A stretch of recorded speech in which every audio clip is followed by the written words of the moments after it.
of course,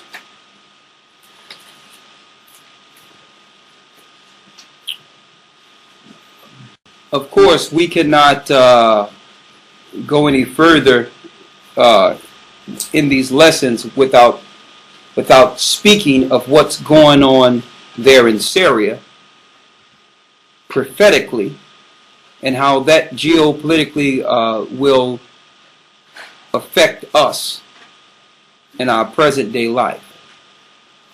So, we're going into a short lesson on the war in Syria. All right. Now, for those of you, I know a lot of you who listen to our lessons have your ears to the ground and your eyes wide open concerning the prophecies, looking at Iran as the key pivotal country that must come into the war before total chaos and destruction hits the Western world. What does Syria have to do with this? Why is Syria being attacked right now? And what does that have to do with the coming of Christ? Now, if we're living in the Western world, or a lot of us were born in the Western world, we are detached from the old world and don't know the spiritual significance of these areas in the Middle East concerning prophecy. So it's foreign to us. We're taught just to believe in Christ, or whatever they teach us, the pagan Christ in the Western world, and you go to church every Sunday and you'll be all right. That stuff really don't matter. That's between the Jews and the Arabs and all that over there. It's really not important. Well, it is important. That's number one, because unless you understand what's going on over there, you don't understand the prophecies concerning the coming of our Lord and Savior. Second, it is a big deal in the Middle East because it have nothing to do with it have really little to do with what they're telling you in the Christian church, that it's just a Middle Eastern spat between Israelites or Israelis and Jewish people and Arabs. No, it can't be, because you're the Israelites. You're the Israelites. So if you look at the prophecies of Israel, you're not supposed to be looking at the Gentile occupation of Israel. Every scripture concerning the Israelites are about the slaves who went into captivity and are living under the foot and oppression of the Western world. And that leads us to Syria. What if you found out that the people, the Western world, I'm talking about Rome, who call themselves Jewish today, but we know in fact they're Romans, Edom, and they're controlling the legislation and power of the White House. Suppose you found out that they're actually under Satan, financing Al-Qaeda over in Syria to destroy the remnant of Israel that are in Syria. That means our people, not only are you being oppressed in America and Great Britain or any other island or any other area you were taken to for a time just to serve your oppression, that these countries they're going into, they know through bloodline what people to attack.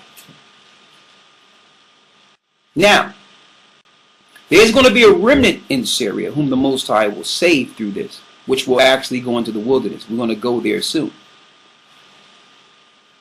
All right, but also this going to lead to the destruction of the people who are attacking Syria. So Syria will fall, regardless of this political football they're putting out there between Congress and the Senate in the United States and Barack Obama. Syria will fall, but the people who are behind the fall of Syria will fall too. Now,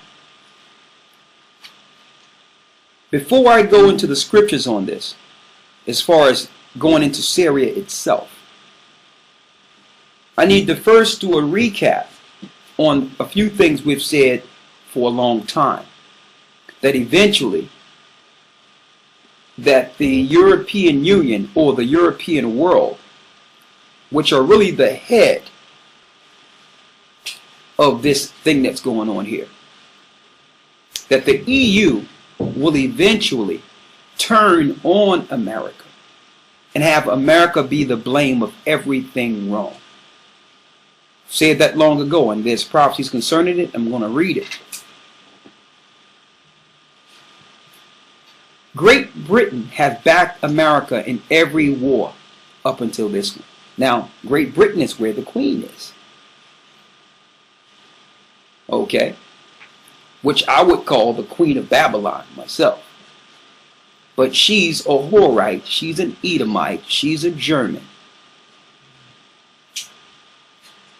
That's in league with the Pope. That's in league with the spiritual factions that are controlling the earth. And they will have the power in the earth after America falls. Great Britain have backed America, quote unquote, on the surface with every war, even though American wars are not American wars at all. It's not too many people in America who live in America that actually desire these wars. These wars are Zionist wars with this fought and won through the blood of the poor in America. And even the poor people fighting in the military are against the war. Every war up until now have been backed by Great Britain.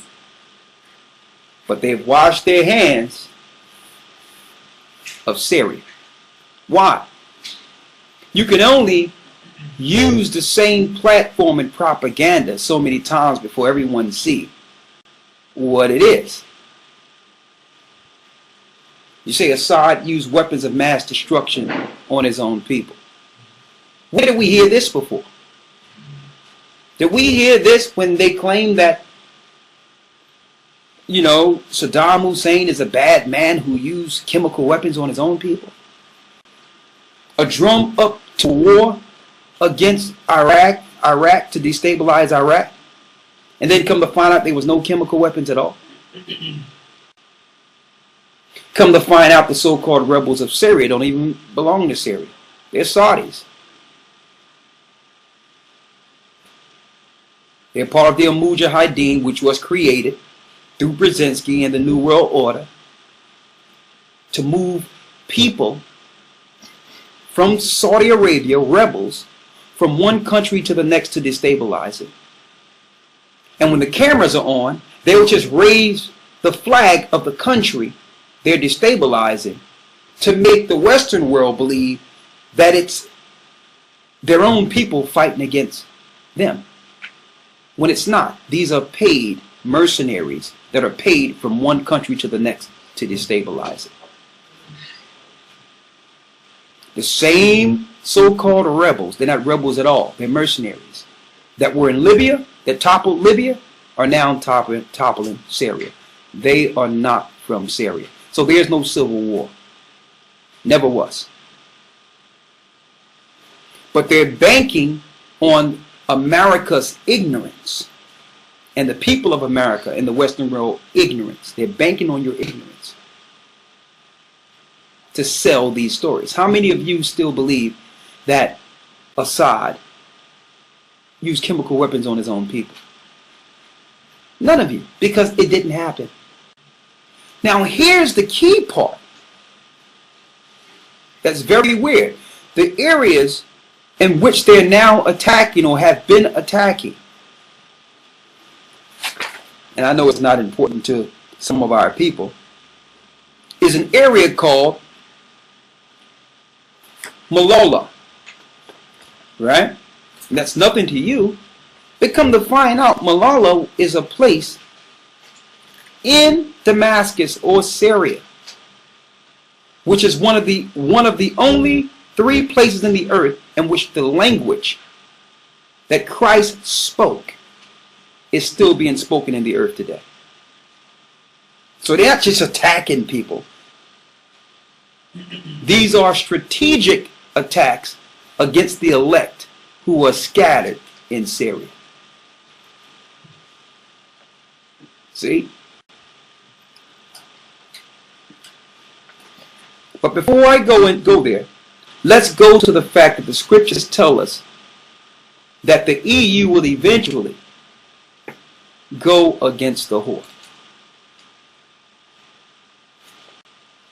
Let's go to Revelations, the 17th chapter. Revelations chapter 17. All right, go ahead. Verse 1. And there came one of the 7 angels which had 7 vials, and talked with me, saying unto me, Come hither, I will show unto thee the judgment of the great whore that sitteth upon many waters. I'll show you the judgment of the great whore that sitteth upon many waters, with whom the kings of the earth have committed fornication, and the inhabitants of the earth have been made drunk with the wine of her fornication. Go ahead. So he carried me away in the spirit into the wilderness, and I saw a woman sit upon a scarlet-colored beast. So this woman, this is the vision that John is seeing on the Isle of Patmos, where this woman is sitting on a scarlet-colored beast. Now we know scarlet is red. So this is a representation of who? Hold this and get the book of, not the book of Obadiah, Genesis the 25th chapter.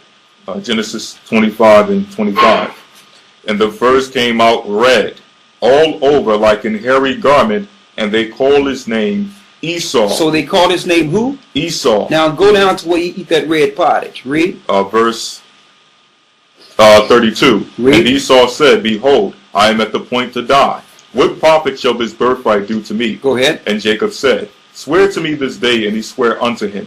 And he sold his birthright unto Jacob.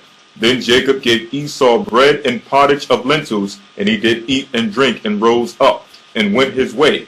Thus despised his birthright. Read where it says 29 to 30. Read. And Jacob saw pottage, and Esau came from the field, and he was faint. And Esau said to Jacob, Feed me, I pray thee, with that same red pottage. So Esau asked his brother Jacob to feed him with that same red pottage. Read. For I am faint. Therefore was his name called Edom. His name was called Edom, which means red. So when you go to that scarlet-colored beast, John is seeing Edom. He's seeing Edomites here. To prove to you it's not just one man. Hold that and get Genesis 36 and 1 and 36 and 9. Genesis 36 and 1. Read. Now these are the generations of Esau, who is Edom. Go down to the 9th verse. Verse 9. And these are the generations of Esau, the father of the Edomites. The father of the Edomites. So it just didn't start with so-called Esau or Edom. It didn't stop there, excuse me. He had children. All right. Eventually, through time, they converted themselves into Judaism to hide the fact that they are the people of Edom. So the Queen of England, those that are controlling the republic today. Sound familiar? Why? Because Rome had a republic, right? That's who they are. Edomites. So this scarlet-colored beast is what John is seeing here. Read. Full of names of blasphemy, having 7 heads and 10 horns. It says name of blasphemy because they would set up an establishment against the laws of God. They would tell you once they've established their law that you should not follow God's law. You should not follow the Bible. And they would call everything good evil in their system.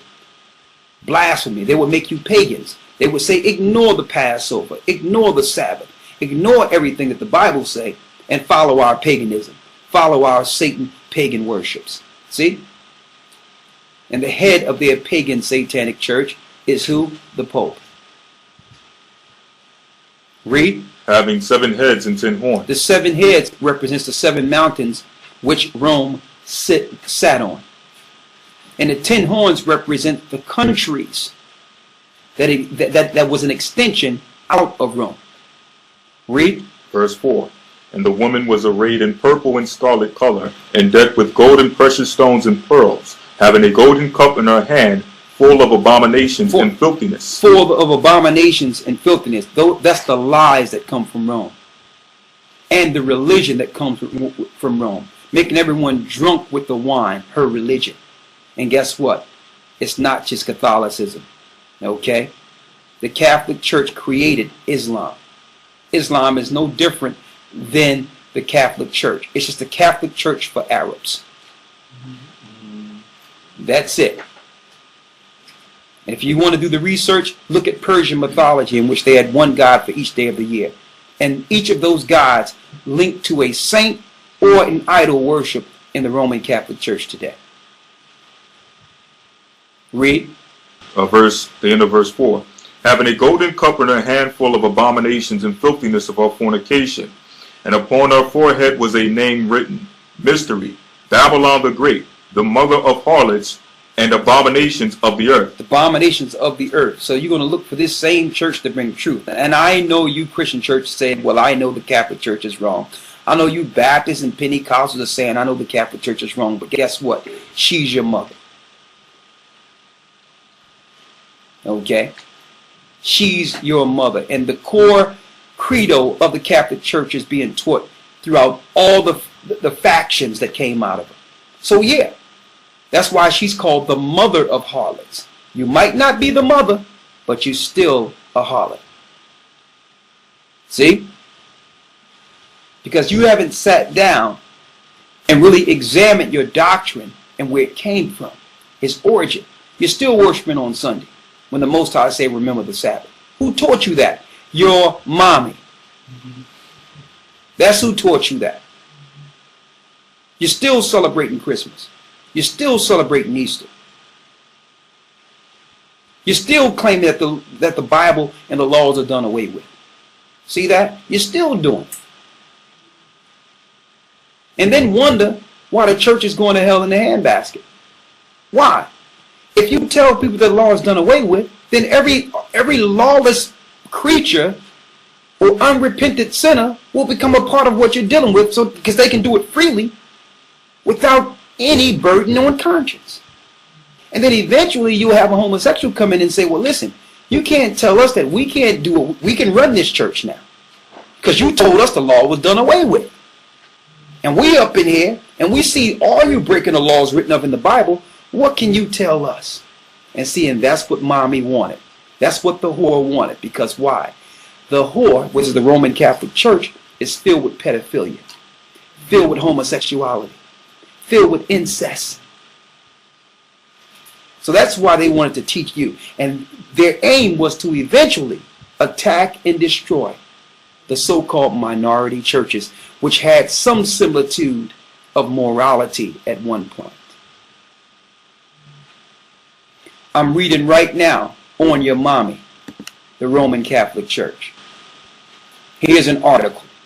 Pope Francis, the new Pope, phones gay Catholic to reassure him about sexuality. He phones a gay Catholic priest and to reassure him that it's okay dealing with other men and raping little boys. It's all fine. And why is he reassuring him now? Because the world have accepted the spirit of sodomy, the spirit of evil.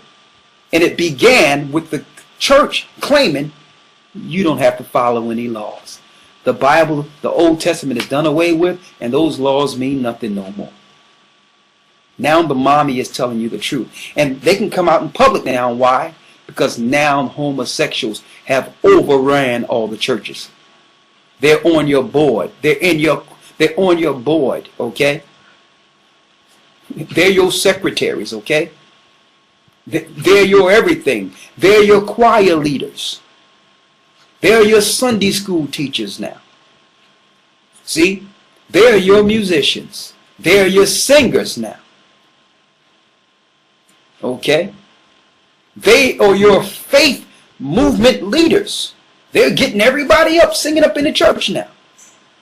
So they've overran it. So now the mommy is coming straight out and saying, well, this is what we've always been. Didn't you know? Didn't you tell people the law was done away with? Yeah.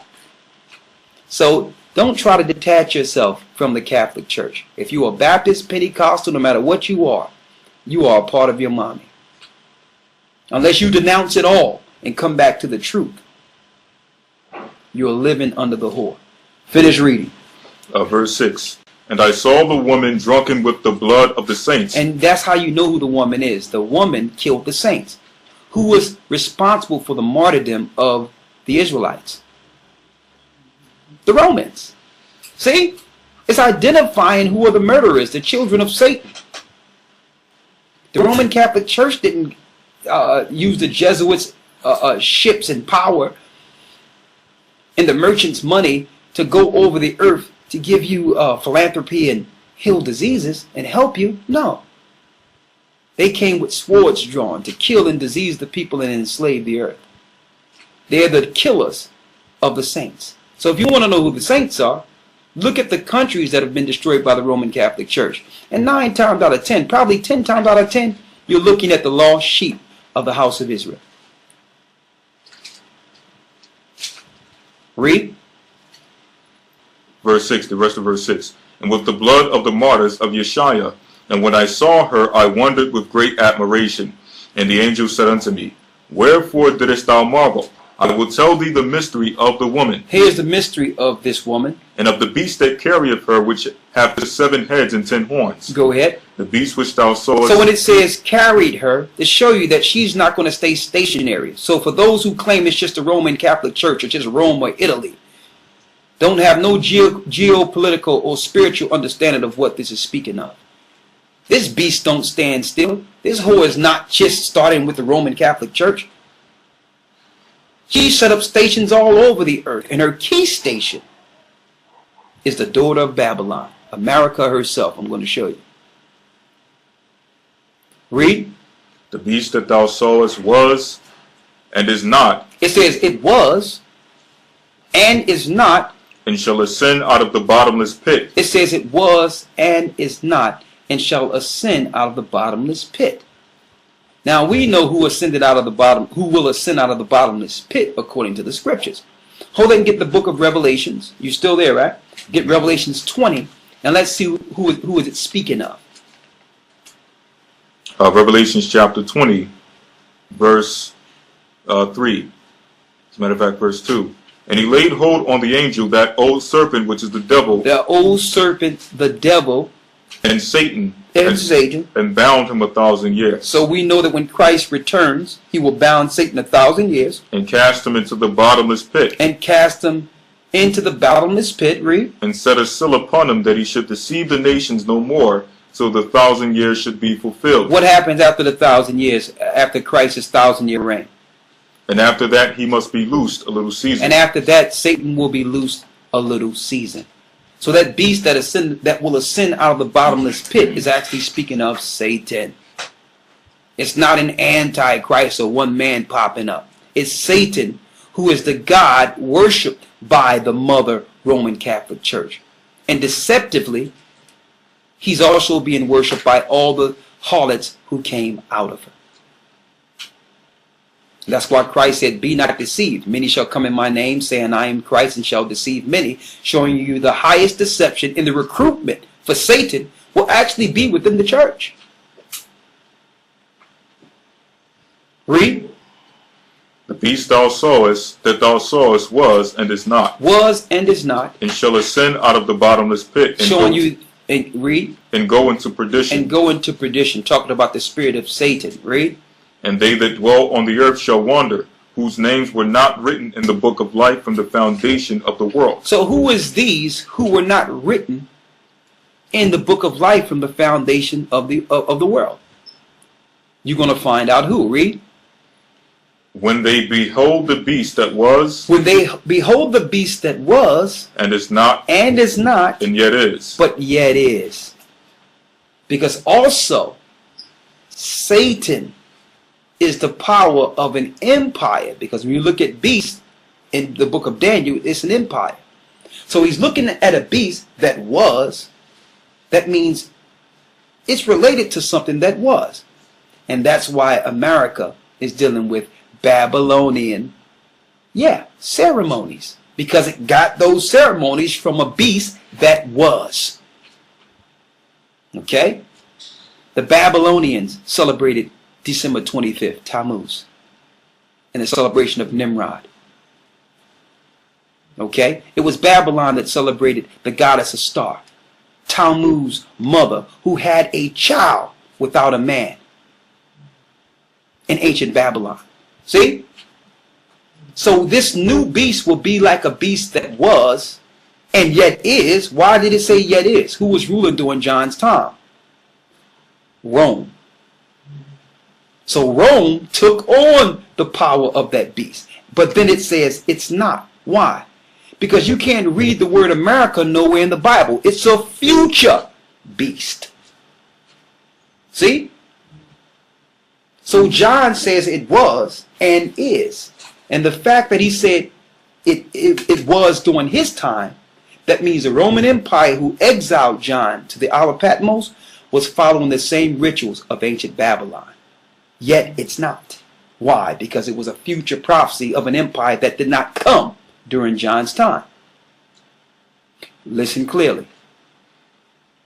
And they that dwell on the earth shall wander, whose names were not written in the book of life from the foundation of the world.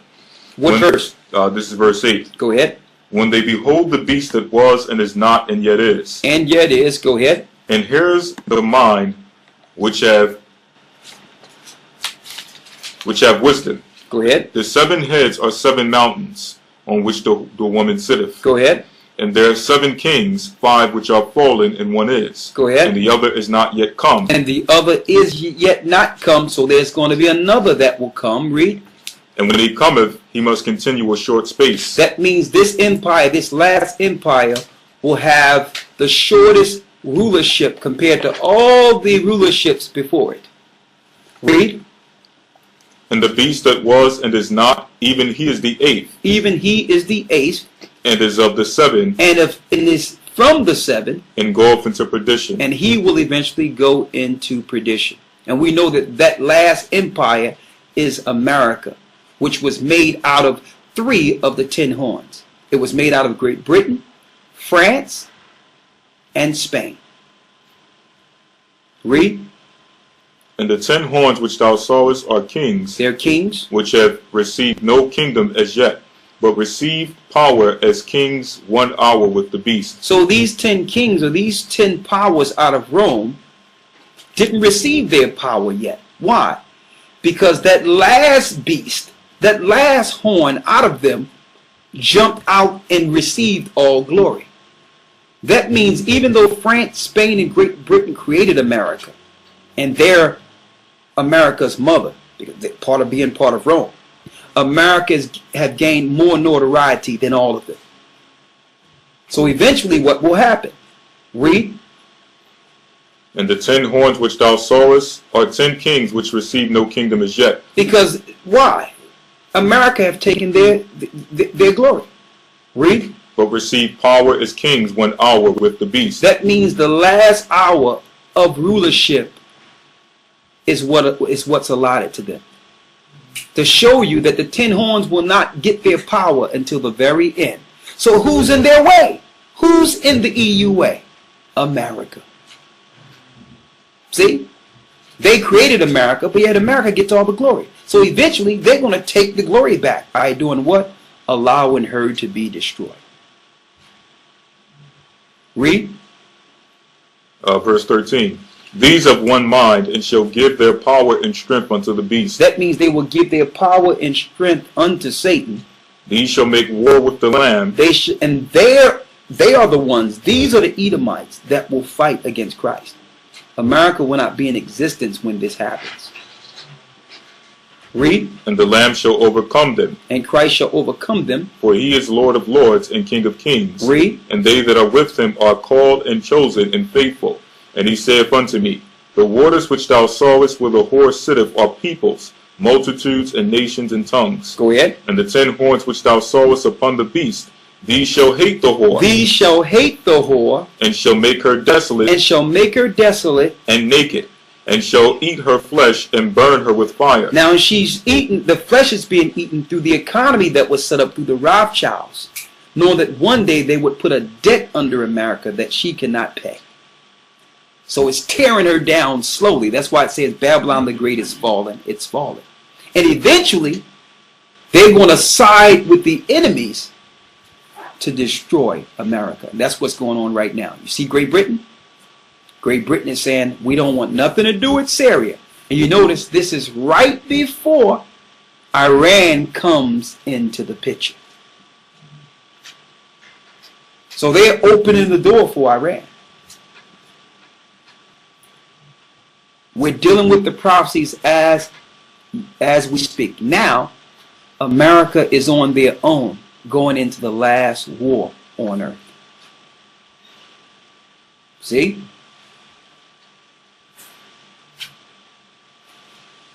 Who is she with? We're going to tell you that in a moment as far as who Edom is standing with. Going back to Syria, let's go to the Apocrypha real quick.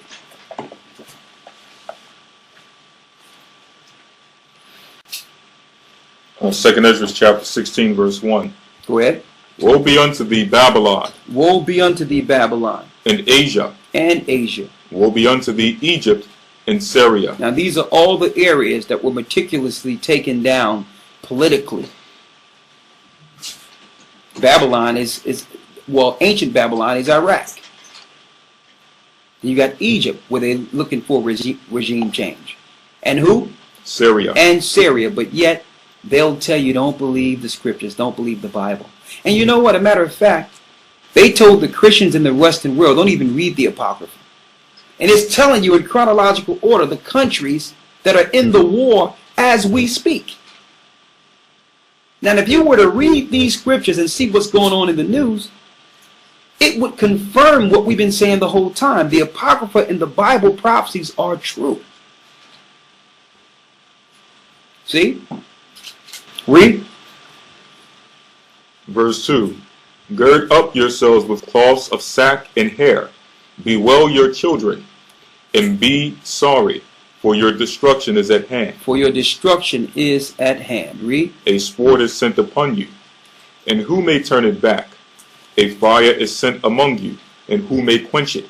Plagues are sent unto you, and what is he that may drive them away? Now, some people might ask, well, why would a loving God bring all these plagues and sorrow and woes? Why? Some of you might say, well, this is just signs of the times, that things are getting bad. Just signs of the times, and, you know, we're going into the sign of the times. Y'all just keep it there without even reasoning within yourself. Why would the Most High want to send these plagues and this destruction in these wars? Why would he allow these things to happen?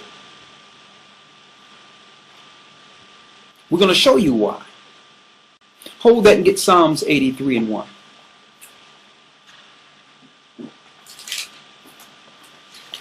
We're going to show you why. And it always go back to the same thing. And I know a lot of you don't like to go here, but we must go here because this is the tie that binds. This binds the whole thing. It ties the whole thing together. The Most High will not allow these things to happen without reason. So why would the Most High allow these things to happen? Why is Syria being attacked right now? Why did it happen? Why? Read Psalms 83. Read this. Psalms 83 and 1. Keep not thou silence, O God. So David prayed to the Most High and asked him not to keep his silence. Hold not thy peace, and be not still, O God. Read. For lo, thine enemies make a tumult. The enemies of the Most High are the pagans and the Satan worshippers in this earth.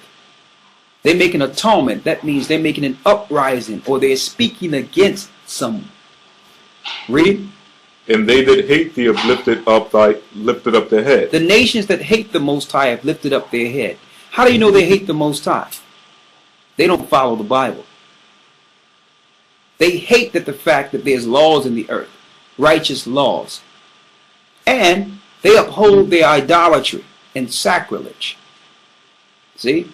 So they hate the Most High because the Bible and the true God of the Hebrews, the true God of Christ, the true God has laws that upbraid their worships. And they don't like that because why? Their traditions, they feel, and their culture, they feel, is rich and should be acknowledged. So when they see Hebrews or Israelites following law, statutes, and commandments, that have them examine their own culture, and they'll know and understand that their culture compared to Israelites' culture is substandard. So they hate the Most High, and they hate to see our people following the laws. Right? So they'll do anything, because they're not sending out missionaries to convert their own people into Islam or Buddhist or whatever, because they're already Muslims and Buddhists. The missionaries are aimed towards you. You're the people who lost their identity. That's where the missionaries, that's where the conversions are aimed towards. See? Because they hate to see us uphold our God and tell them the truth about their satanic gods. See? Read. They have taken crafty counsel against thy people. So they have taken crafty counsel against thy people. So they have done this crafty. They have set amongst themselves and say, look, how can we trick them into destroying themselves? And of course they all came together and say, well, we must make them believe that their God don't exist. Matter of fact, we need to tell them the Bible is tampered with. We need to tell them, no, don't even go into their Bible. So that we can give them all these alternative pagan, demonic religions. And by so, the same God that we taught them don't believe will attack them and do harm to them. And by default, we'll become the slaves' gods. If we can control their religion, if we can control their belief, then they will uphold us as the chosen people. Now, I know a lot of you don't want to deal with this and acknowledge this, but it's the truth. The people that administer the God are reverenced by those who serve them. See? It's that simple. So don't tell me that race don't come into play here. When, if in order for me to acknowledge any level of Hindu teaching, I'm sitting there looking at an East Indian in front of me telling me how to be a Hindu. Don't tell me race don't matter. Okay? Telling me what the Hindus do and how the culture of that. It goes into Persia. So that makes them the authority if I'm in a class learning to be Hindu. If I'm sitting under an imam who's Arab and he's going into Islam, I must acknowledge him and his race as an authority because the religion began with his people. So don't tell me race doesn't matter. On and on and on and on. So that crafty counsel is them operating to separate us from our God spiritually. And that's why in America, one of the main laws they put in the Constitution, which they follow to the teeth, is freedom of religion. Why? Because other nations come into a country where the people are lost, where the people who are serving and built the country are lost. And now they are a prey. When the imam come in, he becomes an authority in the neighborhood. Why? Because the people are lost. So he can set up a mosque and convert you into Islam because you have been detached from your God. You have been detached from your laws, your culture. So don't tell me it doesn't matter. See? That's that tumult. They said what? Read it. They have said, come, let us cut them off from being a nation. That is their key objective.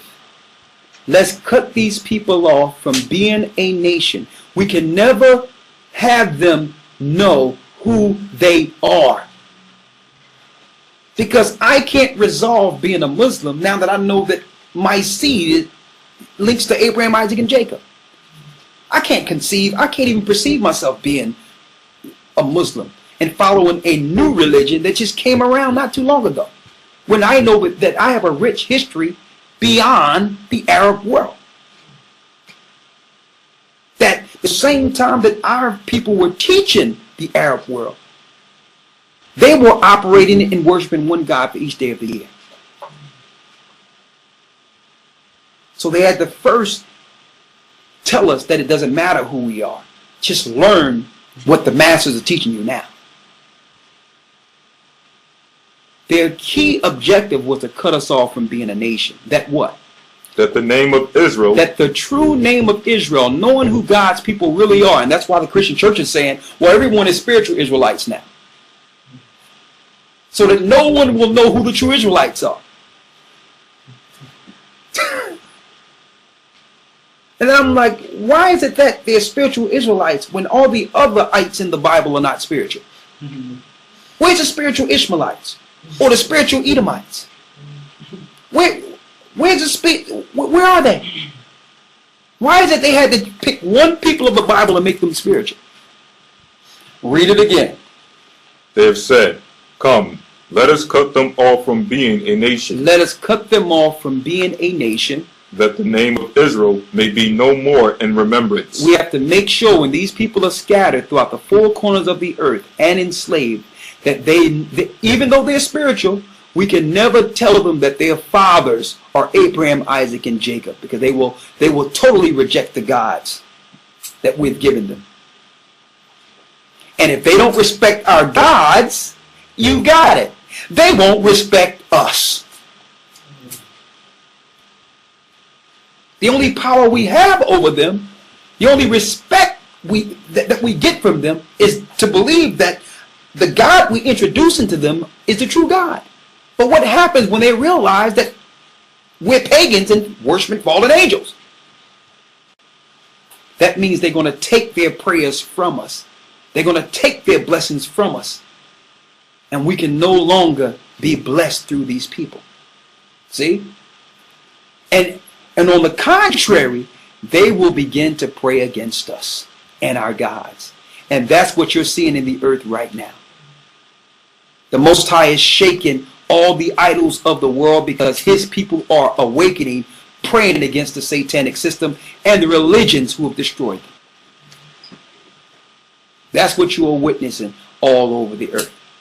Why? Because the people that are in their meetings now, like Barack and McCain and Kerry, that's drumming up this war, don't even realize, because they're so satanically deceived, that the eventual war is going to lead to their destruction too.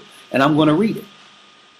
So yeah, they will have their hand in destroying Damascus and Syria. But what happens to them afterwards? We're going to show you according to the scriptures. Finish reading. Verse 5. For they have consulted together with one consent. They are all together with one consent. And it's going to point out who they are. Read. They are confederate against thee. And they are a confederate against God's chosen people. The people who went in the cargo slave ships. The people who are suffering all over the earth. In the last battleground, I'm going to tell you, you're going to hear more and more about the Western world and their politicians and the Christian leaders visiting Africa. That's the last battleground. And they're not there to give some good old vaccinations for the children, because the vaccinations are poison. It's deeper than that. It's going to be all-out war. 70 AD in Africa very soon. Because that's the last battleground. It's going to lead to the children of Israel running into the wilderness together. And at that time, those portals will be open and we will be protected by the Most High for a time in the wilderness. Okay? We fled into the wilderness, running from Roman persecution and slavery. Tell you that in Revelation, the 12th chapter, that the Romans chased us. We ran into Africa. But guess what, brothers and sisters? We weren't there to stay there. We were only supposed to be there for a certain number of jubilees before the oppression comes against us. And then we will begin to make our way back into our holy areas. That's what's going on as we speak. Read. Verse 6. The tabernacles of Edom. Now it's identifying those who are against God's people. The tabernacles of Edom. And the Ishmaelites. Now Edom is, you got it, the royal families of England. the Khazars who have converted into Judaism, who don't even acknowledge the Torah. They deal with the Babylonian Talmud, just like they worship Rosh Hashanah and make you believe it's have something to do with atonement, when it have everything to do with their following, check this out, and celebrating Adam and Eve's fall. That's what Rosh Hashanah is. They're celebrating the fall of Adam. And in celebration of Rosh Hashanah, they eat apples with honey on them as a representation of the forbidden fruit. Rosh Hashanah. It's all Talmud. Rosh Hashanah is not even in the Torah. But you have our people ignorantly believing that these people are following the Torah, and they are Babylonian through worship, and they're Edom through blood. Okay? Now, some people might ask, well, why is it that Edom, why would they be following a Babylonian worship? Shouldn't they have a worship of their own? Well, think about it. When Edom was rejected and went against our God, they took on the worships of the Canaanite gods. The Canaanite gods were the same gods that was worshipped before the flood. So when Edom was set up, they began to worship those same gods, calling them Zeus, Jupiter, Mercury, Aphrodite, on and on and on and on and on and on. And these were the same gods before that, prior to that was worshipped in ancient Babylon. See? And these are the gods that you are lighting candles to if you go into a Catholic church. Okay? Finish reading. And the Ishmaelites. And the Ishmaelites. Now, who are the Ishmaelites? You guessed it. The modern day of Mujahideen. Okay? They're the Saudis. Now, what do Edom and Ishmael have in common? They both are brothers who were born first, who have a problem with their brother.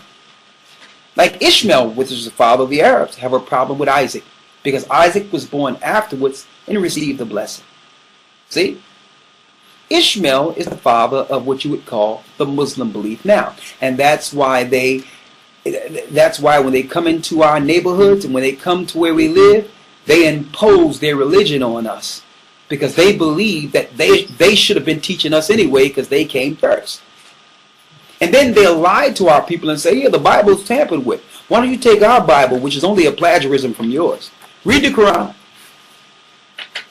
and acknowledge our new prophet. See? Because they're part of atonement. They have agreed. And that's what's going on right now. Who do you think they're using, bringing it up to modern time? Who do you think they used on September 11th?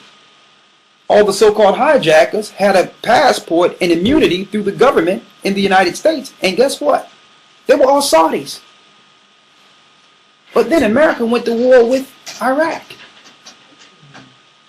Why? Because Ishmael is in it with Edom.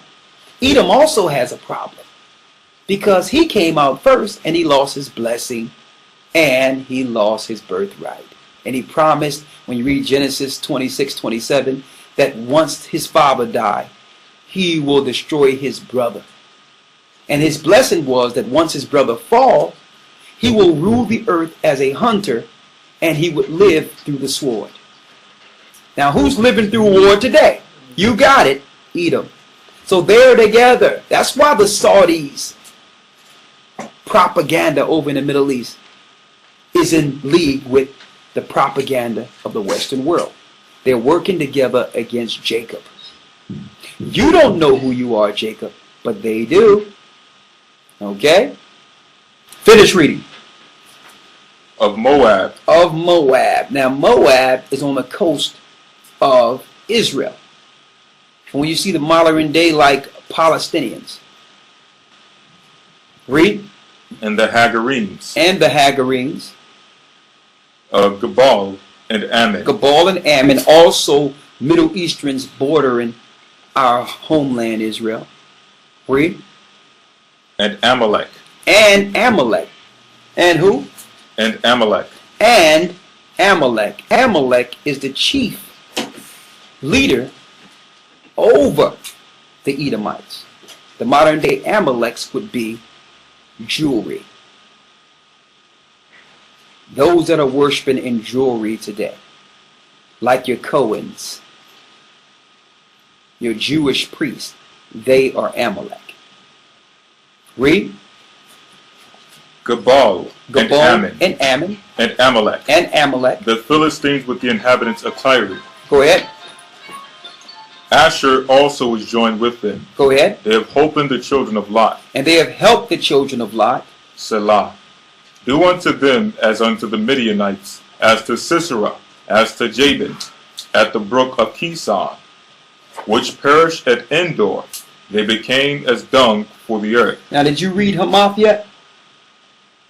Which says Hamath? Finish reading. Finish reading what you have there. Verse 10. Which perished at Endor, they became as dung for the earth. Make their nobles like Oreb, like Zeb, yea, all the princes of Zebah, as Zalmunna, who said, let us take to ourselves the houses of the Most High in possession. They said what? Let us take to ourselves the houses of the Most High in possession. Let us take to ourselves the houses of the Most High in possession. So all the nations have come together to do what? To take the Most High's people down and possess them. Why? Because God's people lost their heritage. Now that our people have been enslaved, we become a prey to the Gentile nations and their gods. So the Most High must use a pretext in which war is created that will tear down each nation at a time. And eventually he will destroy them. This is the only way Israel can be set free. Now, let's go to Isaiah 7 and 7. Before you go there, let's go back to the Apocrypha real quick as far as what we were reading of Syria. 2 Ezra chapter 16, verse 6. May any man drive away an hungry lion in the wood? Go ahead. Or may anyone quench the fire in stubble when it hath began to burn? May one turn again the arrow that is shot of a strong archer? That means, can someone stop these wars from happening? The answer is no. Read. The mighty Lord sendeth the plagues, and who is he that can drive them away? A fire shall go forth from his wrath, and who is he that may quench it? He shall cast lightnings, and who shall not fear? He shall thunder, and who shall not be afraid? The Lord shall threaten, and who shall not be utterly beaten to powder? It says the Most High shall threaten, and who shall not utterly be beat to powder? Showing you the future of these nations that have poisoned and destroyed God's people throughout the four corners of the earth. Read. At his presence the earth quaketh, and the foundations thereof. The sea ariseth up with waves from the deep, and the waves of it are troubled, and the fishes thereof also, before the Lord, and before the glory of his power. For strong is his right hand that bendeth the bow. His arrows that he shooteth are sharp, and shall not miss, when they begin to be shot in the ends of the world. Behold. To show you, at the end of these wars is what? Nuclear destruction. And guess what? They're not using them right now, but when one is used, it's going to be like a world of fireworks. It only take one to use them, and then it's going to be all over the earth. These missiles going back and forth. This is Bible prophecy. Read. Behold, the plagues are sent, and shall not return again. The plagues are sent and shall not return again. Read. Until they come upon the earth. Until they come upon the earth. Read. The fire is kindled and shall not be put out, till it consume the foundation of the earth. Like as an arrow which is shot of a mighty archer returneth not backward, even so the plagues that shall be sent upon earth shall not return again. Woe is me, woe is me. Who will deliver me in those days? Who will deliver us in those days? Read. The beginning of sorrows and great mournings, and the beginning of famine and great death, The beginning of wars, and the powers shall stand in fear. Now, some people may look at this and say, man, this is doom and gloom. What can we do? Should we panic? The answer is absolutely not. There's nothing to panic for. There's no other place we can go. Okay? So, panicking is the last thing we need to do. We're still within this earth. The bombs are going to be shot all over the earth. Hold it and get Jeremiah 30, and we're going to go back there real quick. I'm saying this because once we start showing these things, and everyone look at the news and see what's going on in the earth and foresee the prophecies happen, sometimes people panic. Oh, I got to go here, I got to go there. No, it's something you have to do where you are. To be led by the Spirit when it comes to whether or not you're going to go from one place to the next. Read Jeremiah 30. Let people know what time this is. Jeremiah 30, verse 7. Alas, for that day is great, so that none is like it. None is like it. It is even the time of Jacob's trouble. Whose trouble it is? Jacob's trouble. So in the Christian church, they talk about tribulation and don't even tell you the truth concerning whose tribulation it is. It's Jacob's trouble. And it's hard for them to they won't even teach this because they don't tell you who Jacob is. We're at the end of our troubles. Our tribulation started way back in Israel. And it really began against us in the southern kingdom. Once the Romans came and took us down and we fled into Africa. And eventually they found us at the Golden City in Timbuktu. And them and the Arabs back then led a campaign to eventually enslave us by destroying us and pitting us against each other, in which we needed their weaponry to sustain. And in order to get their weaponry, we had to give up the poor and others of ourselves, or the low of ourselves, into slavery, into the hands of our enemies on some accounts. On other accounts, they came to our shores and seen us playing and took us in certain instances. You understand? And eventually, we went over the waters. And over those waters, we lost everything. We lost our identity, our understanding, our purpose. And we took on pagan gods. And it came to a point where even today, we believe that we are Americans. We've been detached. And not understanding that all the troubles in the earth, everything the nations are doing, is to utterly eradicate us. Why? Because they feel if we fall by default, these other people will eventually become God's people and rule and have the kingdom. And that's the deception that's being taught under the Luciferian Bible. And that's why those under the New World Order subscribe to that philosophy to destroy us. And that's why the Bible calls it what? Jacob's trouble. See? Read. But he shall be saved out of it. But Jacob shall be saved out of it. So there's no need to panic. If we follow the law, statutes, and commandments, if we do what's right by the Most High, the Holy Spirit will guide us. So there's no need to panic. Okay? Let's go back to what you was reading. 2nd Ezra chapter 16. Go ahead. Verse 18. The beginning of sorrows and great mournings. The beginning of sorrows and great mournings. The beginning of famine and great death. Go ahead. The beginning of wars and powers shall stand in fear. And the powers shall stand in fear. The beginning of evils, what shall I do when these evils shall come? What shall we do when they come? Read. Behold, famine and plague, tribulation and anguish, are sent as scourges for amendment. So it's sent as scourges for amendment. So the Most High is sending these destructions for amendment.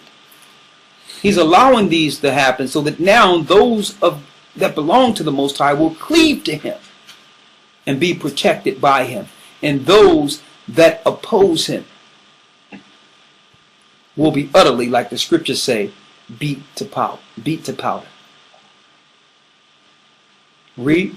But for all these things, they shall not turn from their wickedness. It says, but even though the Most High is showing all these things, the world will continue its immorality. The people will continue to think this is just one big party. And we're sitting here at the door of the last war before the coming of Christ.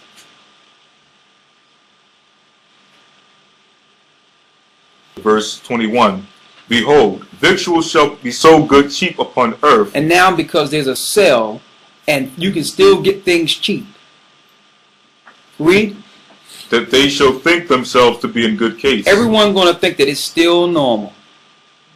And we see it all the time. We see people trying to send letters and say that, well, hey, it's still football. We still able to do this, and we still, hey, ain't the end of the world yet. There's a sale. I can get a car cheap. I can get a loan to get a house that I can't even afford, but I'll still get it.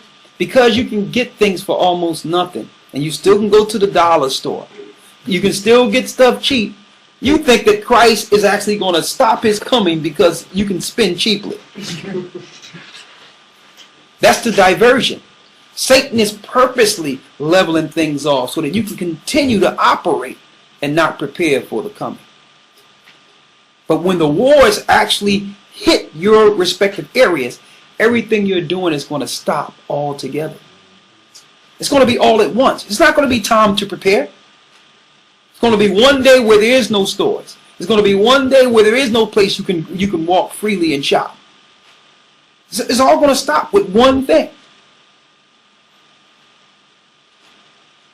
And then at that point is when the reflection comes in and you start to think about all the time you had and what you should have did with that time. The party ain't going to stop. Everything is going to stop at once. Read on. And even then shall evils grow upon earth. Evils shall grow upon earth. Sword, famine, and great confusion. For many of them that dwell upon earth shall perish of famine, and the other that escape the hunger shall the sword destroy. So you can have some people that are hungry. Like, man, but if I leave, I'm going to be destroyed out there. So only those that are operating in the Spirit and guided through the Spirit will live through it. Read. For many of them that dwell upon earth shall perish of famine, and the other that escape the hunger shall the sword destroy. What verse you at? I'm moving to verse 23. Go ahead. And the dead shall be cast out as dung, and there shall be no man to comfort them. For the earth shall be wasted, and the cities shall be cast down. There shall be no man left to till the earth, and to sow it. The trees shall give fruit, and who shall gather them? Go down to be like pilgrims real quick down there. Verse 40. Yeah.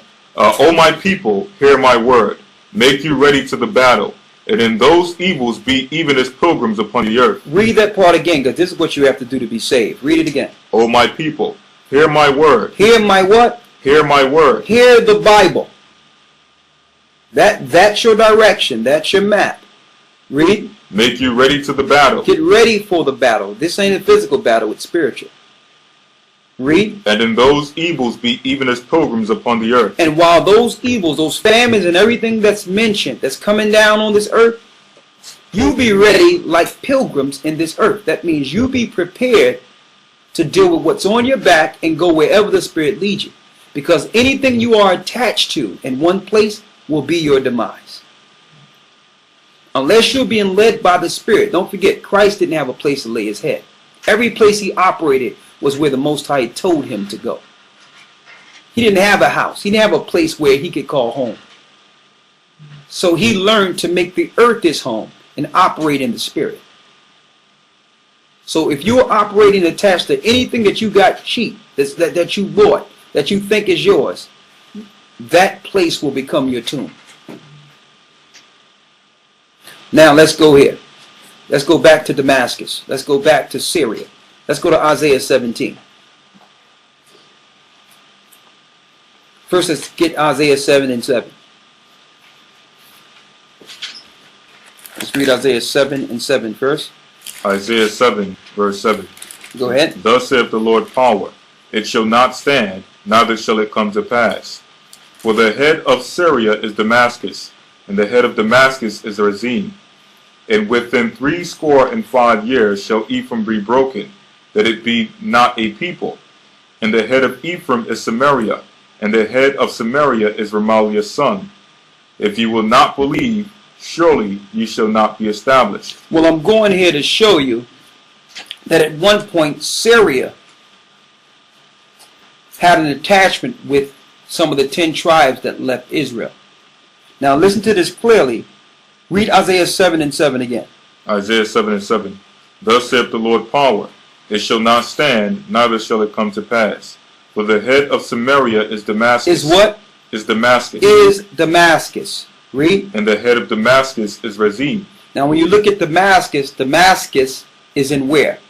Syria. To show you there's an attachment to our people being in Damascus or Syria.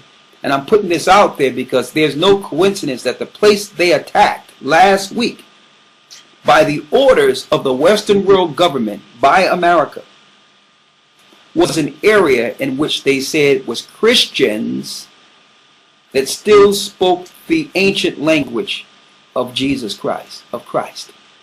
So they know it's our people that was still scattered in those lands of Damascus. And these are a remnant of people that are from the gospel and from the disciples' teachings. Their families are still in that area. So this is Satan's fight against our people in Syria. It have nothing to do with Assad. It have everything to do with taking down the stronghold of those people who are actually speaking the same language.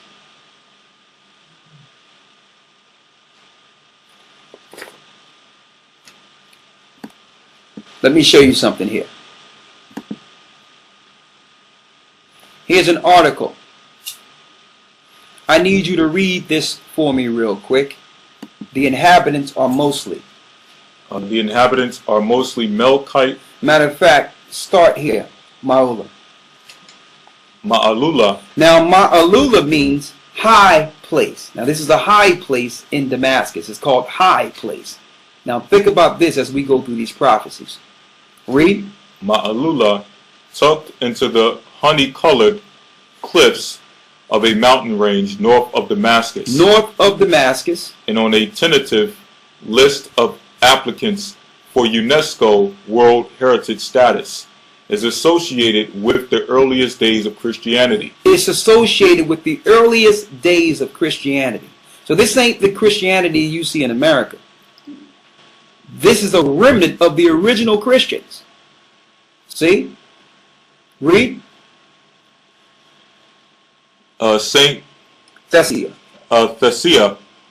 who was supposedly buried in the convent, was a follower of St. Paul. Was a follower of who? Of St. Paul. Of St. Paul. Who fled to the village of Syria. Who fled to the village of Syria. To avoid marriage. To avoid marriage. Having taken an oath of chastity, or chastity, as it is said that the cleft of the rock in which the convent is placed opened up to allow her to escape her pursuers. Now read down here. The inhabitants are mostly Melkite, Greek Catholic, and Orthodox Christians. Orthodox Christian, talking about the inhabitants down there, right?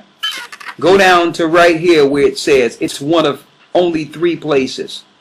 It is one of only 3 places in the world. It is one of only 3 places in the world where Western Aramaic, a dialect of the language spoken by Christ, is still used. It's one of 3 places in the world where the dialect of Christ is still used. Now they try to throw you off by saying Aramaic when it's not Aramaic at all. Let's prove that. Let's go to Acts 26:12 to show you the language Christ was speaking there. I'm going to show you something on another level. Acts 26:12. Acts 26:12. Read. Whereupon, as I went to Damascus, with authority and commission from the chief priests. So Paul says he went to Damascus with authority from where? From the chief priests. This is Syria, brothers and sisters. Read. At midday, O king, I saw in the way a light from heaven, about the brightness of the sun shining round about me. Go ahead. And with them they journeyed with, and them which journeyed with me. And when we were fallen to the earth, I heard a voice speaking unto me, and saying in the Hebrew tongue. In the what tongue? In the Hebrew tongue. In the Western Aramaic tongue? In the Hebrew tongue. In the Hebrew tongue what?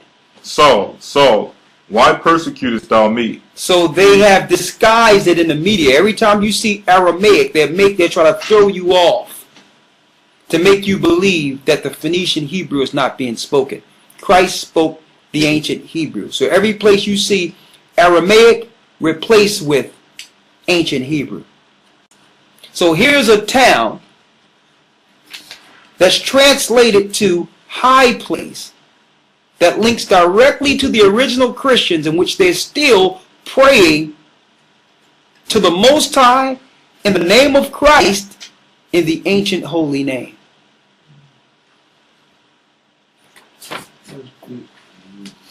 The first city they have actually attacked is Syria. So it all goes back to Jacob's trouble. They claim that it's about Assad. They claim that it's about chemical weapons. They claim that it's about this or that. But it's really to destroy the elect of the Most High in these respective areas. They're trying to continue what they started in 70 AD, eradicating God's people before the consummation. Because they know the same servants of the Most High, once set up under Christ, will become their terror. So they just preemptively call them terrorists. Let's go back to Isaiah 17.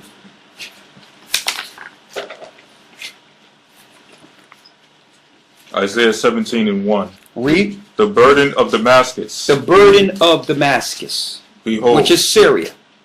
Behold, Damascus is taken away from being a city, and it shall be a ruinous heap. It shall be a ruinous heap. So that's the future. It will fall. Read. The cities of Aroer are forsaken. They shall fall for flock. They shall be for flocks, which shall lie down, and none shall make them afraid. The fortress shall cease from Ephraim, and the kingdom from Damascus, and the remnant of Syria.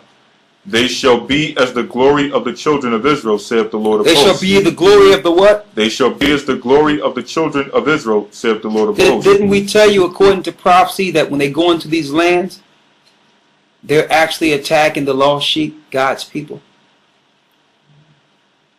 See that? But you'll never know this, because geopolitically what they tell you in the news is for something else.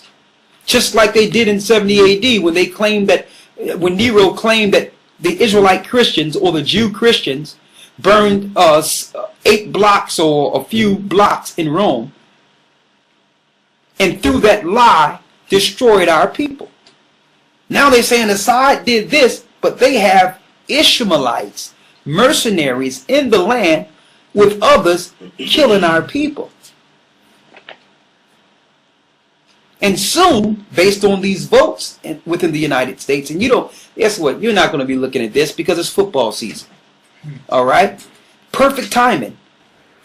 They're going to be raining napalm down on children, women, people who just want to do the right things. People are trying to follow the Most High there. They're going to be killing them. See? But eventually, it's going to fall. Why? Because there were certain kings that were set up in that area who are in league with those who have made atonement against our people. So it must fall. But the Most High is going to save some of our people out of that, and they're going to go into the wilderness areas. We're going to show you. Read. Verse 4. And in that day it shall come to pass, that the glory of Jacob shall be made thin, and the fatness of his flesh shall wax lean. And it shall be as when the harvest gathereth the corn. You notice all these prophecies go back to what's going on with Jacob. See that? So you can't say Jacob is done away with when all the prophecies in the scriptures are concerning them and what will happen with them in the end times. Read on. And it shall be as when the harvestman gathereth the corn and reapeth the ears with his arm. And it shall be as he that gathereth ears in the valley of Rephaim. Yet gleaning grapes shall be left in it, as the shaking of an olive tree. As the shaking of an olive tree. Listen to this clearly. 2 or more berries in the top of the uppermost bow. 5 or 4. 2 or more berries in the upper bow. That's high. Read. 4 or 5 in the outmost fruitful branches thereof. Go ahead. Saith the Lord power of Israel. At that day shall a man look to his Maker, and his eyes shall have respect to the Holy One of Israel. So the Most High is going to shake. And in that day, the elect is going to have respect to their Maker. That means the Most High is going to use this to draw his people back to him. Listen clearly. And he shall not look to the altars, the work of his hands, neither shall respect that which his fingers have made. That means his people will no longer be idolaters. And you notice in this same area, in these other areas, even though they speak the Most High's language, they got Catholic church set up over there, they got another Orthodox church set up over there. The Most High is going to destroy all the idols in Damascus. He's going to destroy all the idols. Well, eventually, his people will turn back to him. Listen clearly. Either the groves or the images. In that day shall his strong cities be a forsaken bow, and an uppermost branch. And a what? And an uppermost branch. And that's why it's called Malula. Malula means high place in that area. Read. Which they left because of the children of Israel. They left because of what? Because of the children of Israel. So there's a remnant left there. Read. And there shall be desolation, because thou hast forgotten the power of thy salvation, or the God of thy salvation, and hast been not mindful of the rock of thy strength. Therefore shalt thou plant pleasant plants, and shalt set it with strange slips. In the day shalt thou make thy plant to grow, and in the morning shalt thou make thy seed to flourish. But the harvest shall be a heap, and the day of grief, and of desperate sorrow. Woe to the multitude of many people, which make a noise like the noise of the seas, and to the rushing of nations, that make a rushing like the rushing of mighty waters. The nations shall rush like the rushing of many waters. So the nations shall come like many waters. Listen to this plainly. This is what's going on right now. Read. But the Most High shall rebuke them. He shall what? But the Most High shall rebuke them. So the Most High will allow these nations to do what they're doing, and he's going to save his people. But eventually the Most High is going to turn the war against them. So all you nations like America and all that that's going into those holy lands and fighting in those holy lands, you're going there for your own destruction. Because we know based on what's going on here, the Most High will now send the Spirit to release the Medes. Iran. See? That's where we are in prophecy. So there's levels going on here. The Most High is allowing it to happen, to tear down the idols and draw the people in those areas back to him. And at the same time drawing America into a war that they cannot win. The 10 horns will back up from them and allow the Iranians to do what they're going to do. And at that time, and when this happens, you don't have to worry about a false flag. Like I said before, everything that will be reported based on the war will be real. And everything they're preparing for in America, everything they're preparing for in their exercises will be for real events, not staged events. Read on. The nations, verse 13, the nations shall rush like the rushing of many waters, but the Most High shall rebuke them. But the Most High shall rebuke these nations. And they shall flee far off. And they shall flee far off. And shall be chased as the chaff of the mountains before the wind. and like a rolling thing before the whirlwind. And behold, at eveningtide trouble, and before the morning he is not. This is the portion of them that spoil us, And this is a portion for those that spoil us, and the lot of them that rob us. and the lot of those that robbed us, who took our identity, who took our riches, who took our holy land. It's coming back on you. You're being drawn into a war. You're being baited into a trap. And the Most High God will reveal himself, because he's going to be in the spirit. He's going to be operating with the king of the Medes against you.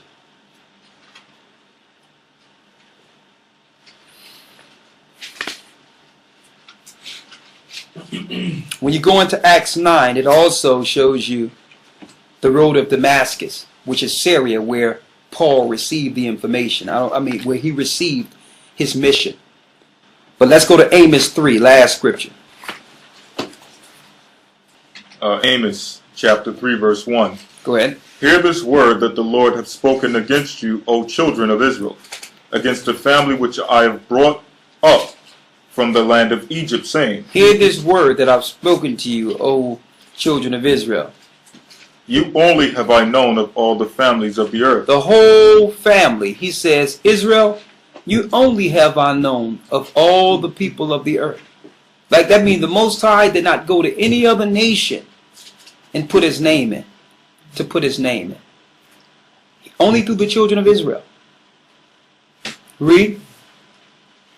Therefore I will punish you for all your iniquities. That's why we will punish, brothers and sisters. Because he chose us to be a light to the world and show the world that it's better off following the true God of the Hebrews. And guess what? We began to follow the nations who are worshiping Satan. We began to follow the idolaters, the Satanists. Read. Can two walk together except they be agreed? Can you walk with another God? Will a lion roar in the forest when he have no prey? Will a young lion cry out of his den if he have taken nothing? Can a bird fall in a snare upon the earth where no gin is for him? Shall one take up a snare from the earth and have taken nothing at all? Shall a trumpet be blown in the city, and the people be not afraid, or not be afraid? Shall there be evil in a city, and the Lord have not done it? Surely the Lord power will do nothing, but he revealeth his secret unto his servants the prophets. To show you that the Most High allow all these things to happen. But he doeth nothing unless he what? Revealeth his secrets unto his servants the prophets. So he give his servants, the prophets, the teachers, the understanding of prophecy to warn the world. So that you can see the news for what it really is, opposed to what's being publicized. Okay? He's shaking these nations because he's taken away the captivity of the nations. He's taken this off of us so that we can cleave to him now. So these wars are not all bad if you look at it from the proper perspective. Read. Verse 8. The lion have roared. The lion have roared. Who will not fear? Who will not fear? The Lord power hath spoken.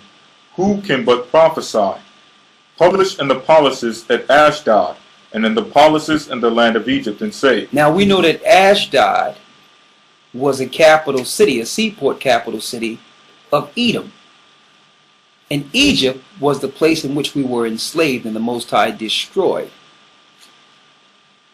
And it was also after that a place of refuge for Christ and his people. You understand?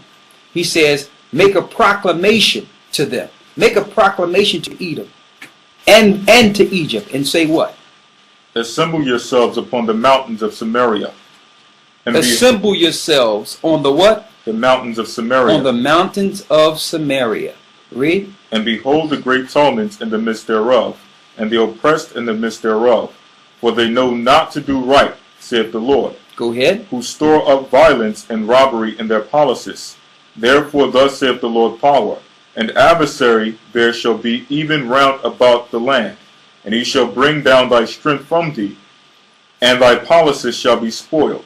Thus saith the Lord Power, as the shepherd taketh out of the mouth of the lion 2 legs, or a piece of an hare, so shall the children of Israel be taken out that dwell in Samaria in the corner of a bed, and in Damascus in a couch.